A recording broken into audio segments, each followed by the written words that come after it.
Everyone, स्वागत है आप सभी का हमारे YouTube चैनल है और मैं सृष्टि चौबे। आज अपने जो हमने चैप्टर स्टार्ट किया था लाइफ प्रोसेस, उसका पार्ट 3 लेकर के आ गई हूँ। तो चलिए शुरू करते हैं बिना किसी देरी के अपना सेशन, जिसमें आज हम लोग पढ़ेंगे हेटेरोट्रॉफिक न्यूट्रिशन के बारे में। ओके, तो हेटेरोट्रॉफिक न्यूट्रिशन क्या होता है, सबसे पहले इसी पर बात कर लेते हैं।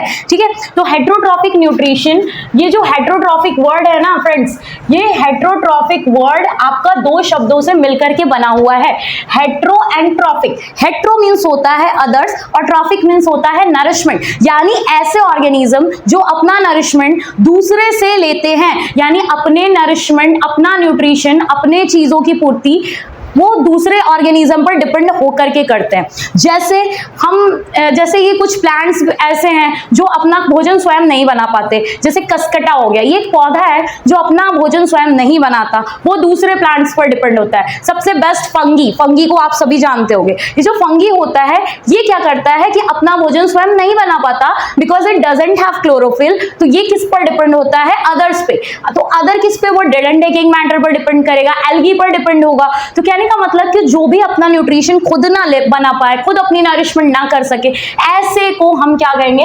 Heterotrophic nutrition. और जो इस न्यूट्रिशन को करते हैं उन्हें हम कहेंगे हेटेरोट्रॉफ्स। क्या कहेंगे, हेटेरोट्रॉफ्स। अब फ्रेंड्स, हेटेरोट्रॉफिक न्यूट्रिशन में भी बहुत सारी बातें आती हैं। हेटेरोट्रॉफिक न्यूट्रिशन में दो और न्यूट्रिशन के मोड्स आते हैं, जैसे कि सैप्रोफाइटिक, पैरासिटिक, इंसेक्टिवोरस, डीकंपोजर, ये सारी चीजें आती है। तो सबसे पहले हम बात करते हैं कि सैप्रोफाइटिक किसे कहते हैं। ठीक है, सैप्रोफाइटिक। तो ये सैप्रोफाइटिक कौन होते हैं, ऐसे ऑर्गेनिज्म जो अपना nourishment dead and decaying matter से लेते हैं, सड़ी गली चीजों से अपना नरिशमेंट करते हैं, ऐसे ऑर्गेनिज्म को हम सैप्रोफाइट्स कहेंगे। क्या कहेंगे, सैप्रोफाइट्स। किसे कहेंगे, जो डेड एंड डिकेइंग मैटर से अपने न्यूट्रिशन को लेते हैं। ओके, सेकंड मैंने बोला पैरासिटिक। ये पैरासिटिक कौन होते हैं भाई, पैरासिटिक वो होते हैं जो अपना नरिशमेंट किसी अदर लिविंग बीइंग पर डिपेंड होकर के लेते हैं, ऐसे को हम क्या कहते हैं, पैरासिटिक न्यूट्रिशन। ओके, मतलब कि ऐसा लिविंग बीइंग जो अदर लिविंग बीइंग पर डिपेंड हो अपने नरिशमेंट के लिए, उसे हम पैरासिटिक कहेंगे।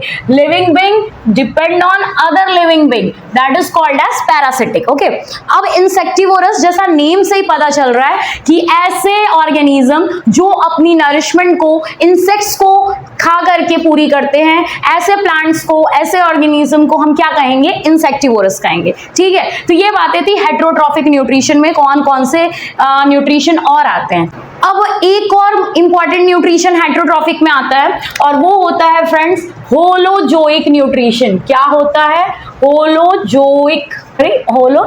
ठीक है, होलोजोइक न्यूट्रिशन ये कौन से ऑर्गेनिज्म करते हैं, होलोजोइक न्यूट्रिशन किसे कहते हैं दोस्तों, होलोजोइक न्यूट्रिशन में ऐसे ऑर्गेनिज्म आते हैं जो सॉलिड या लिक्विड फूड को इंजेस्ट और डाइजेस्ट करते हैं। मतलब इंजेशन, डाइजेशन, एसिमिलेशन, एब्जॉर्प्शन और ईजेशन, ये सारे स्टेप्स फॉलो करते हैं। ये ऐसे न्यूट्रिशन को हम होलोजोइक न्यूट्रिशन कहते हैं। ये भी हमारा किस में आएगा, हेटेरोट्रॉफ्स में आएगा। ठीक है, अब सबसे पहले हम इसी होलोजोइक की ही बात कर लेते हैं। ठीक, अमीबा जो होता है, जो हमारा प्रोटोजोआन अमीबा है, वो कैसे न्यूट्रिशन लेता है, ये आपकी एनसीईआरटी में एक बड़ी सी हेडिंग में ये क्वेश्चन पूछा है, how does amoeba takes its nutrition. Amoeba कैसे न्यूट्रिशन लेता है, तो चलिए जानते हैं कि अमीबा न्यूट्रिशन कैसे लेता है और इसमें से वो कौन से मोड ऑफ न्यूट्रिशन को फॉलो करता है। तो सैप्रोफाइटिक तो वो नहीं फॉलो करता, पैरासिटिक भी वो नहीं फॉलो करता, वो किस न्यूट्रिशन को फॉलो करता है, होलोजोइक न्यूट्रिशन। अमीबा में कौन सा न्यूट्रिशन होता है, होलोजोइक न्यूट्रिशन, क्योंकि वो सॉलिड फूड को इंगल्फ करता है, सॉलिड या लिक्विड फूड को इंगल्फ करता है, यानी इंजेशन करता है,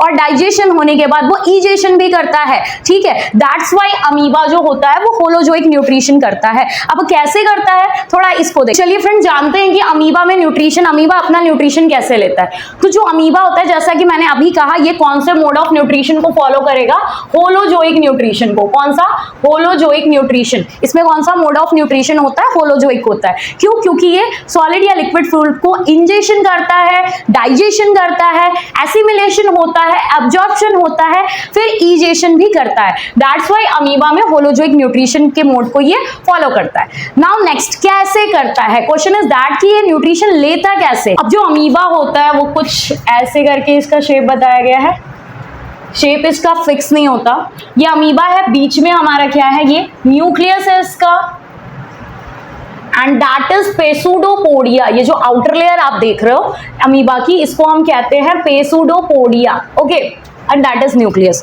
और इसमें क्या होते हैं, फूड वैक्यूल्स होते हैं, फूड वैक्यूल्स, ठीक है।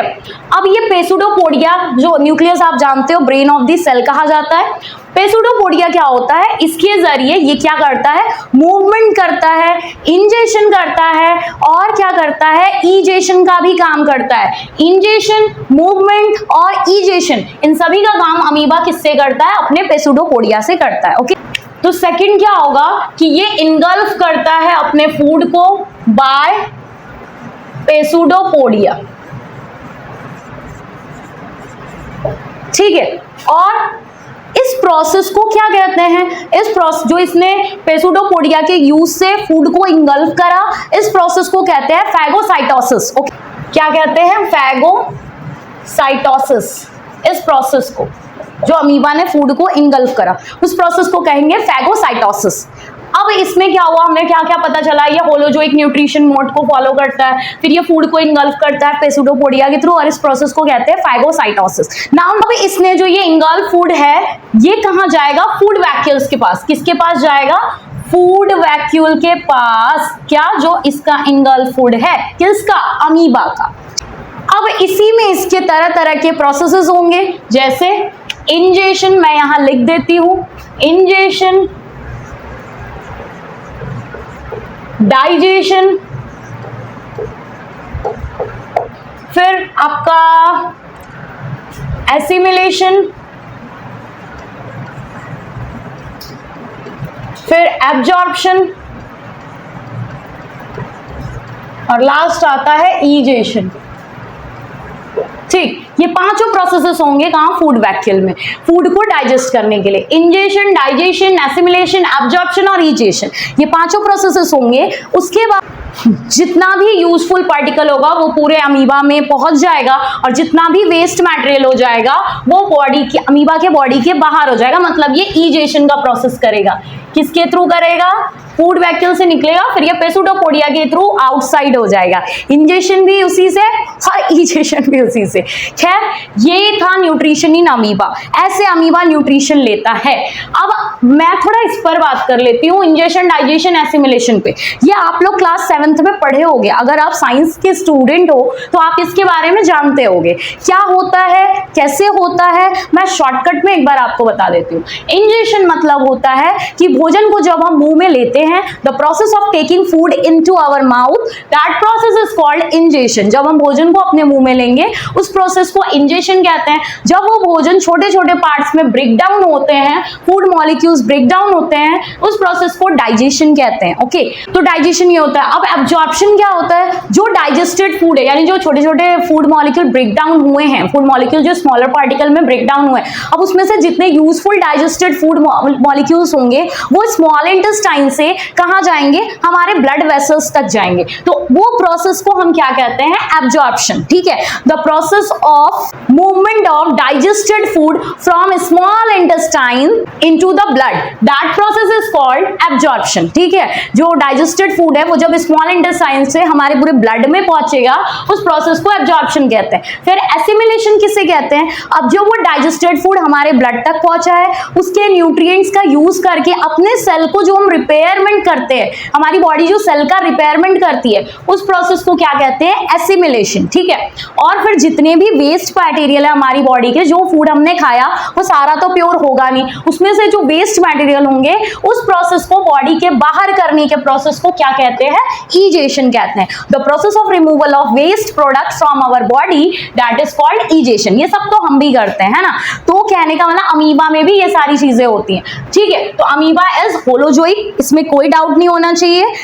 सेकंड, अमीबा फूड को इंगल्फ करता है पेसुडोपोडिया के द्वारा, पेसुडोपोडिया से ही अमीबा मूवमेंट करता है, प्लस इंजेशन करता है और ईजेशन करता है, ठीक। तो ये फूड पार्टिकल को इंगल्फ करता है पेसुडोपोडिया के थ्रू और इस प्रोसेस को कहते हैं फैगोसाइटोसिस। एंड उसके बाद जब वो फूड इंगल्फ कर लेता है तो उसको ट्रांसफर कर देता है फूड वैक्यूल के पास, देन उसको ईजेशन का प्रोसेस होता है। तो ये था अमीबा में कैसे न्यूट्रिशन होता है। इसी तरह आपका हाइड्रा हो गया, पैरामीशियम हो गया, उसमें भी ऐसे ही सारे प्रोसेसेस होते हैं। ओके, तो ये था न्यूट्रिशन इन अमीबा। अब हमारा नेक्स्ट टॉपिक है nutrition in human being. Human being कैसे न्यूट्रिशन लेते हैं, अब हमें अपने बारे में पढ़ना है। पहले हमने प्लांट्स का जाना, फिर माइक्रो ऑर्गेनिज्म का जाना, अब हम जानेंगे कि कैसे ह्यूमंस में न्यूट्रिशन होता है। हमारा चैप्टर ही है लाइफ प्रोसेस, तो इसमें जितने भी लिविंग बीइंग होंगे उनमें कैसे कैसे लाइफ को सर्वाइव करने के लिए कितने इंपॉर्टेंट वाइटल प्रोसेसेस होते हैं, हमें उन सबके बारे में पढ़ना है, समझे फ्रेंड। तो इसलिए पहले हमने प्लांट्स पढ़ा, माइक्रो ऑर्गेनिज्म पढ़ा, अब हमने खुद के बारे में पढ़ना है। तो चलिए शुरू करते हैं बिना किसी देरी के साथ न्यूट्रिशन इन ह्यूमन।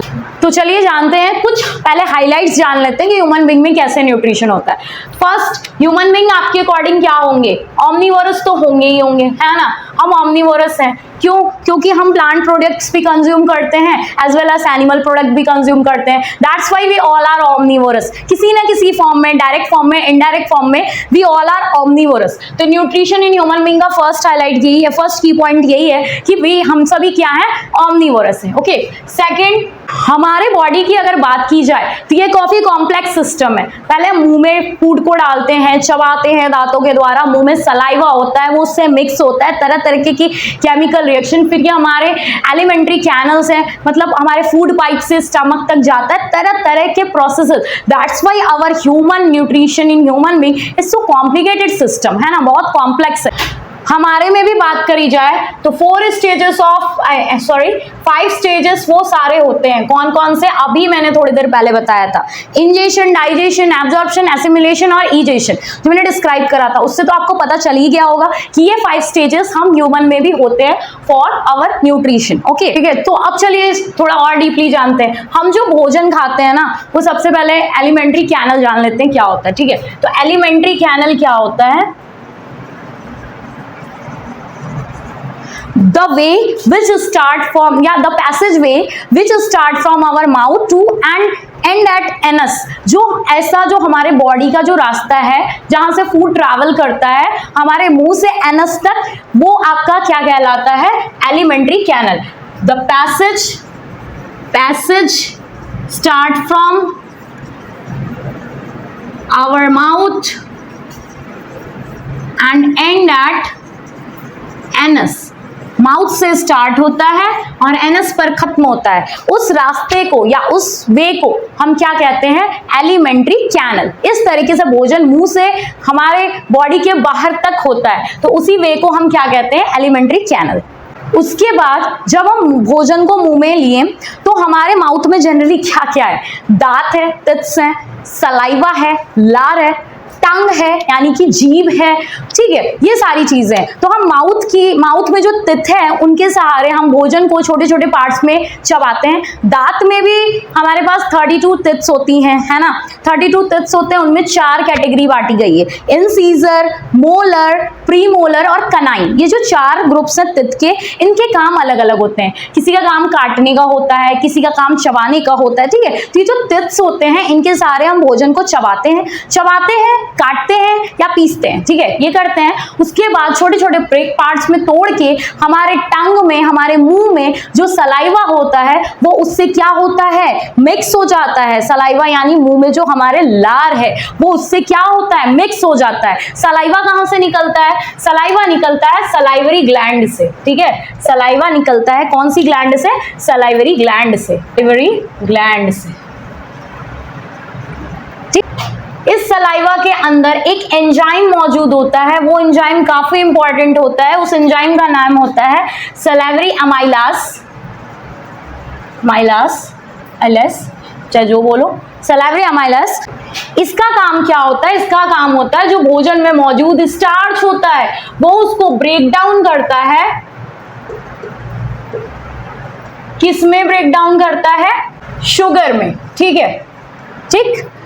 देखिए हमने दांत के सहारे भोजन को चबाया, चबाने के बाद वो सलाइवा से मिक्स हुआ। सलाइवा कहाँ से प्रोड्यूस होता है हमारे मुंह में? सलाइवरी ग्लैंड से। सलाइवरी में एक एंजाइम होता है जिसे हम सलाइवरी अमाइलेज कहते हैं। इसका काम क्या होता है? ये भोजन में मौजूद जो स्टार्च होता है उसको ब्रेक डाउन कर देता है सिंपल शुगर कंपाउंड में, ठीक है, ताकि जो हमारा भोजन है वो इजिली क्या हो? डाइजेस्ट हो। बट अब भोजन को हमने चबाया, वो एंजाइम वगैरह सलाइवा वगैरह मिक्स हो गया, अब वो हम उसको पुश डाउन करते हैं नीचे की तरफ। तो वो भोजन जो मूवमेंट करता है ना, मूवमेंट ऑफ फूड जो होता है, जिसे हम नीचे की तरफ पुश करते हैं, फूड को नीचे की तरफ, मूवमेंट ऑफ फूड जो नीचे की तरफ हम उसको गले से नीचे उतारते हैं, उसे हम क्या कहेंगे? पेरिस्टाल्टिक मूवमेंट, ठीक है। फिर वो भोजन हम गले से अपने नीचे उतार देते हैं, ठीक। फिर इस मूवमेंट के बाद वो भोजन कहाँ पहुंच जाएगा? हमारे स्टमक में। अब स्टमक में क्या होगा उसको जान लेते हैं। पहले मैं इसको इरेज कर लेती हूँ, काफी वो हो गया अजीब सा। तो एक बार देख लीजिए, हम ह्यूमंस क्या होते हैं? ऑमनिवोरस होते हैं, हम प्लांट प्रोडक्ट एनिमल प्रोडक्ट दोनों कंज्यूम करते हैं। सेकेंड, हमारे में भी 5 स्टेजेस होते हैं। कौन कौन से? इंजेशन, डाइजेशन, एब्जॉर्प्शन, एसिमिलेशन और ईजेशन। ये क्या होता है मैंने अभी आपको बता दिया है। फिर वो भोजन एलिमेंट्री कैनल के थ्रू पासवे होता है। एलिमेंट्री कैनल क्या होता है? ये एक ऐसा रास्ता है हमारी बॉडी के अंदर जो मुंह से स्टार्ट होता है और एनस पर खत्म हो जाता है, ठीक। फिर हमने भोजन को मुंह में लिया, तित के थ्रू उसको च्यू किया, चबाया, ठीक है। अच्छा हाँ, एक और बात, भोजन चबाने के प्रोसेस को कहते हैं च्यूइंग ऑफ फूड, यानी भोजन चबाने के प्रोसेस को जानते हैं आप क्या कहते हैं? इसको कहते हैं मैस्टिकेशन। क्या कहते हैं? मैस्टिकेशन, ठीक। हमने भोजन को चबाया, उस प्रोसेस को कहते हैं मैस्टिकेशन। तो भोजन चबाया, मुंह में जितना भी सलाइवा होता है मुंह में जितना भी सलाइवा होता है वो उसके साथ मिक्स हो जाता है ताकि वो आसानी से हमारे गले के नीचे उतर के स्टमक तक पहुंच जाए। सलाइवा कहाँ से निकलता है? सलाइवा यानी लार जो मुंह में होता है, ये सलाइवा मौजूद होता है, प्रोड्यूस होता है कहाँ से? सलाइवरी ग्लैंड से। सैलिवरी ग्लैंड से, और सैलिवरी ग्लैंड में ये सलाइवा में एक एंजाइम होता है, उस एंजाइम को कहते हैं सैलिवरी अमाइलेज। ये इस अमाइलेज का काम क्या होता है? ये भोजन में मौजूद स्टार्च को ब्रेक डाउन कर देता है शुगर, सिंपल शुगर कंपाउंड में।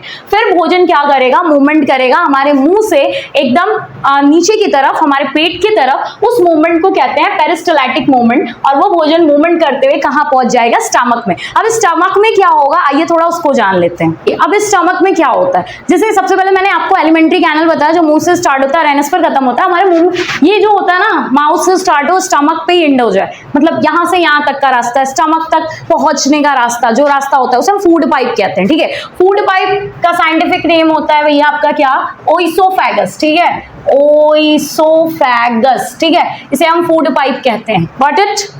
ये क्या है? ये एक मस्कुलर ट्यूब है, ठीक है, पूरा के पूरा ये मसल से बनी होती है, लगभग 25 सेंटीमीटर लॉन्ग होती है, ये लगभग 25 सेंटीमीटर लंबी।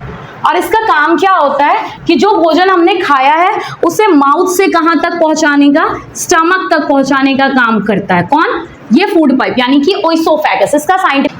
अब देखिए स्टमक में क्या होता है। सबसे पहले तो ये एक जे शेप का बैग लाइक स्ट्रक्चर होता है, बैग लाइक स्ट्रक्चर, ठीक ठीक। अब इसकी वॉल पे, हमारे स्टमक की वॉल पे तरह की गैस्ट्रिक ग्लैंड्स होती हैं, ठीक है। क्या होती हैं? गैस्ट्रिक ग्लैंड्स, जिनसे क्या क्या सीक्रेट होता है, क्या क्या चीजें बनती हैं? हाइड्रोक्लोरिक एसिड, पेप्सिन एंजाइम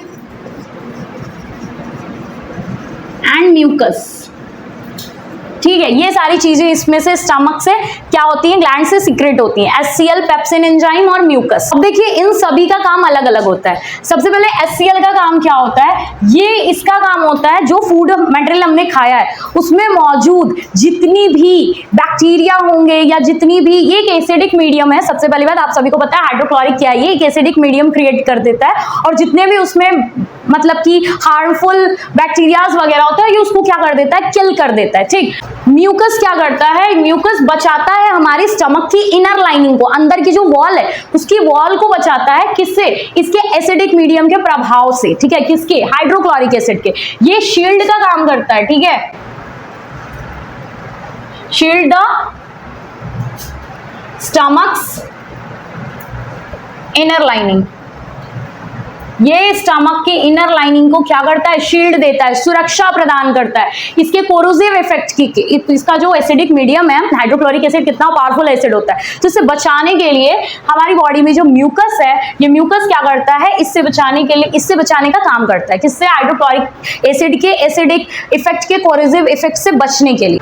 अब इस पेप्सिन का काम क्या होता है, जो पेप्सिन होता है ना, ये प्रोटीन को डाइजेस्ट करने में मदद करता है, प्रोटीन डाइजेशन में ये क्या करता है, मदद करता है। कौन, पेप्सिन। ये एक एंजाइम है जो हमारे प्रोटीन को डाइजेस्ट, जो भोजन में मौजूद प्रोटीन होता है, कंपोनेंट ऑफ फूड, उसे डाइजेस्ट करने में मदद करता है। ठीक, तो स्टमक में कैसे ये जे शेप बैग लाइक स्ट्रक्चर होता है, इसमें जो गैस्ट्रिक ग्लैंड्स होती हैं तरह तरीके की, वो सीक्रेट करती हैं हाइड्रोक्लोरिक एसिड, पेप्सिन एंजाइम और म्यूकस। हाइड्रोक्लोरिक एसिड बहुत पावरफुल एसिड है और ये हमारे पेट में, सोचो एक एसिड हमारे पेट में, ये इसका काम क्या होता है, इसका काम होता है जो फूड मटेरियल हमने खाया है उसमें जितने भी हार्मफुल इफेक्ट ऑफ बैक्टीरिया, उनको क्या करता है, किल करता है। फिर उसके बाद ये जो म्यूकस होता है, ये हमारी स्टमक की इनर लाइनिंग को क्या करता है, शील्ड प्रोवाइड करता है, प्रोटेक्शन देता है, बचाता है, किससे, हाइड्रोक्लोरिक एसिड के इफेक्ट से। अगर एग्जाम में क्वेश्चन आता है कि mucus, what is the function of mucus in our stomach, then you will answer that it provide shield to the stomach's inner lining from the corrosive acidic nature effect of hydrochloric acid. ये जो mucus होता है, ये stomach की inner line को shield यानी protection provide करता है हाइड्रोक्लोरिक एसिड के एसिडिक नेचर और उसके कोरोसिव इफेक्ट से बचने के लिए। ठीक है, पेप्सिन क्या होता है, ये एक एंजाइम है जो फूड में मौजूद जितने भी प्रोटीन होते हैं उसको डाइजेस्ट करने में क्या करता है, मदद करता है। ठीक, अब इतनी सारी चीजें हो गई, बैक्टीरिया मर गया, प्रोटीन डाइजेस्ट हो गया, अब फूड जो होगा वो स्टमक से कहां चला जाएगा, स्मॉल इंटेस्टाइन में। कैसे जाएगा, जो भोजन होता है वो स्टमक से स्मॉल इंटेस्टाइन में कैसे जाता है, स्टमक से कहां जाएगा, स्मॉल इंटेस्टाइन में जाता है। कि हमारे बॉडी में स्पिंस्टर मसल होती है जो कि फूड के पैसेज को कैसे कैसे और कितना कितना स्टमक से स्मॉल इंटेस्टाइन में भेजना है, ये रेगुलेट करता है। कौन रेगुलेट करता है, स्पिंस्टर मसल। ठीक है, इसके वजह से ही भोजन जो होता है स्टमक से स्मॉल इंटेस्टाइन में फॉरवर्ड होता है। ठीक, अब स्मॉल इंटेस्टाइन में क्या होता है, चलिए उसे देख लेते हैं। देखिए, स्मॉल इंटेस्टाइन यानी कि छोटी आंत, इसका काम क्या होता है, ये कितनी लंबी होती है, पहले उस पर बात कर लेते हैं। इसका नाम तो स्मॉल इंटेस्टाइन है, लेकिन एक्चुअल में जानते हैं दोस्तों, ये बहुत बड़ी होती है। नाम स्मॉल है, काम लेंथ बहुत बड़ी है। कहते हैं ना कि नाम छोटे और काम बड़े, नाम बड़े और दर्शन छोटे, शायद ऐसे कहते हैं, लेकिन यहाँ पर नाम छोटा है बट दर्शन करोगे तो इसकी लेंथ बहुत बड़ी है।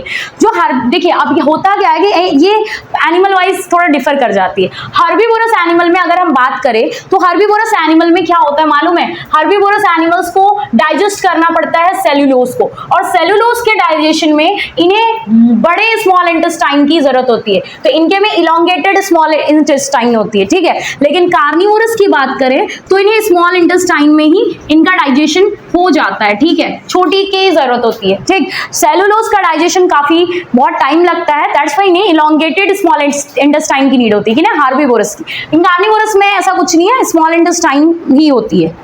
अब स्मॉल इंटेस्टाइन में डाइजेशन कैसे होता है, जो तरह तरह के सीक्रेशन होते हैं, किससे, फ्रॉम आपका लिवर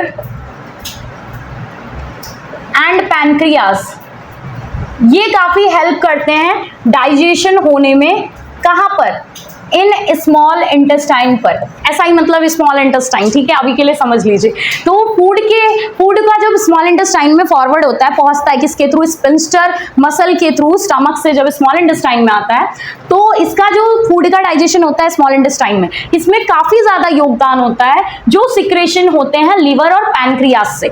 अब लिवर से क्या सिक्रेशन होता है, लिवर नाम सुनते ही क्या आया माइंड में, कि लिवर यानी कि largest gland of our body, है ना, ये सबसे लार्जेस्ट ग्लैंड है हमारी बॉडी की, और इससे क्या सीक्रेट होता है, बाइल जूस। क्या सीक्रेट होता है, बाइल जूस सीक्रेट होता है। ठीक, जिसका काम क्या होता है, फैट को डाइजेस्ट करना, टू डाइजेस्ट फैट।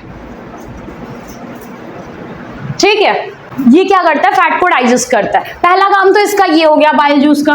दूसरा काम क्या होता है कि जो एसिडिक फूड, अभी वो हाइड्रोक्लोरिक एसिड से मिल करके बैक्टीरिया वगैरह मर रहे थे, तो वो एसिडिक फूड है, उस एसिडिक फूड को एल्कलाइज करने में भी कौन मदद करता है, हमारा लीवर। ठीक है, तो ये दूसरा काम इसका क्या है कि ये एसिडिक फूड को क्या करता है, एल्कलाइज करता है। ठीक है, इसको न्यूट्रल करता है कौन, बाइल जूस। ठीक, तो लीवर इस तरीके से फूड को डाइजेशन करने में क्या करता है, हेल्प करता है। अब पैनक्रियास का क्या काम होता है वो थोड़ा जान लेते हैं कि पैनक्रियास कैसे हेल्प करता है। तो पैनक्रियास से पैनक्रियाटिक जूस सीक्रेट होता है, उसका काम क्या होता है, पैनक्रियास से पैनक्रियाटिक जूस सीक्रेट होता है। ठीक है, और इसमें तरह तरह के की एंजाइम्स होते हैं, जैसे ट्रिप्सिन और लिपेस। ट्रिप्सिन का काम क्या होता है, ये प्रोटीन डाइजेशन में मदद करता है।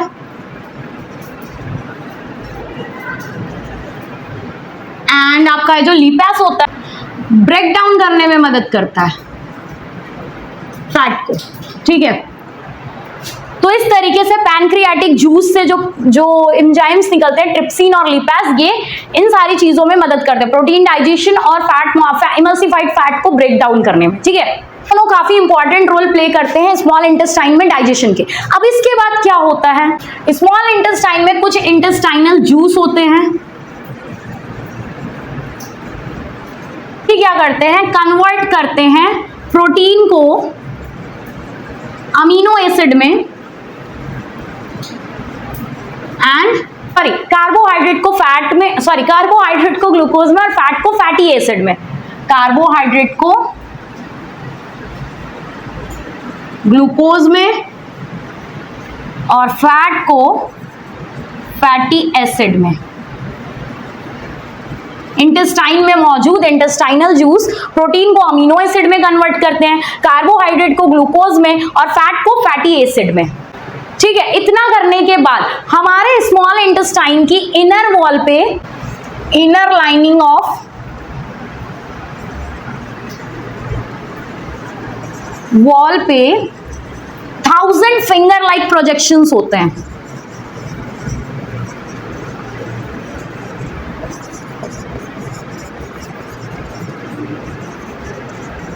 यानी कि स्मॉल इंटेस्टाइन की इनर लाइनिंग पे जो वॉल होती है उस पे फिंगर लाइक अनगिनत हजारों से भी ज्यादा उंगलियों जैसे कुछ प्रोजेक्शन होते हैं, बनावट होती है, जिसे हम क्या कहते हैं, विली कहते हैं। क्या कहते हैं, विली। अब इस विली का काम क्या होता है, विली जो होती है ये एब्जॉर्प्शन करने में हेल्प करती है। ठीक है, एब्जॉर्प्शन मींस अभी बताया था कि जो फूड मटेरियल डाइजेस्ट होते हैं उसको ब्लड तक जो सप्लाई करते हैं, ब्लड तक पहुंचाने का प्रोसेस जो होता है उसे एब्जॉर्प्शन कहते हैं। यानी विली के थ्रू सारे फूड मटेरियल ब्लड तक हमारे पहुंचते हैं। ठीक है, एब्जॉर्प्शन में ये मदद करता है, यानी कि ये प्रत्येक ब्लड वेसल तक पहुंचाती है जो डाइजेस्टेड फूड है। ठीक है, हमारी बॉडी के प्रत्येक सेल तक पहुंचाती है। काम किसका होता है, विली का। अब जितना भी अनडाइजेस्टेड फूड है वो कहां चला जाएगा, लार्ज इंटेस्टाइन में। ठीक है, वहां पर क्या होगा, it extract extra water from that material, वो उसमें से जितना भी एक्स्ट्रा वाटर रहेगा उसको एक्सट्रैक्ट कर लेगा यहां पर लार्ज इंटेस्टाइन में। ठीक है, तो ये था अभी न्यूट्रिशन इन ह्यूमन बीइंग में कैसे कैसे डाइजेशन होता है ना। कैसे पहले माउथ में, फिर वो अमाइलेस में कैसे एंजाइम मिक्स होता है, फिर उसके बाद वो कैसे स्टार्च को कन्वर्ट करता है शुगर कंपाउंड में, उसके बाद फिर वो फूड पाइप यानी ओइसोफेगस के थ्रू स्टमक में जाता है, वहाँ क्या प्रोसेस होता है, फिर कैसे स्मॉल इंटेस्टाइन, फिर लार्ज इंटेस्टाइन।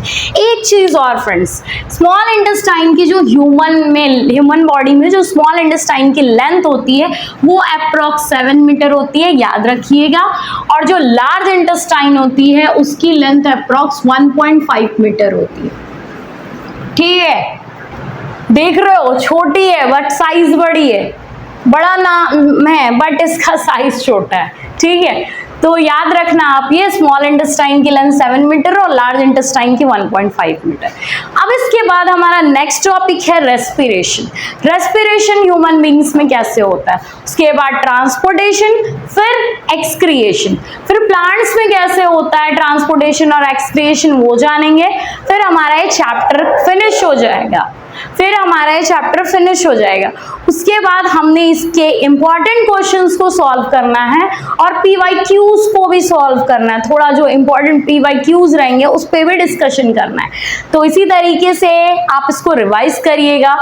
कोई भी प्रॉब्लम डाउट हो उसको कमेंट करिएगा, बिल्कुल झिझकिएगा नहीं, और ऐसे ही मेरे साथ जुड़े रहिए।